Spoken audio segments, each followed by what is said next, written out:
How to file TD Ameritrade on TurboTax. Hi guys, welcome to our channel. Let's begin. The first step is to open TurboTax and start your return. Make sure to sign into your account.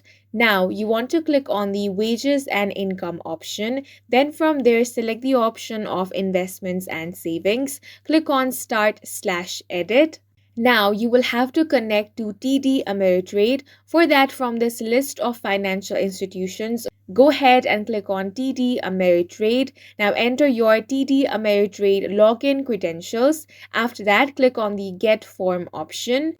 If you're not able to automatically import it, you can also enter all of these details manually. For that, click on Enter a different way, then manually enter all of these details. After that, TurboTax will fill in the rest of the details. Now review the information for accuracy. After verifying the information, TurboTax will calculate your capital gains and losses. Then you can submit via e-file or print and mail, and that's it for this video. If you found it helpful, please make sure to hit the like button and subscribe for more videos like this.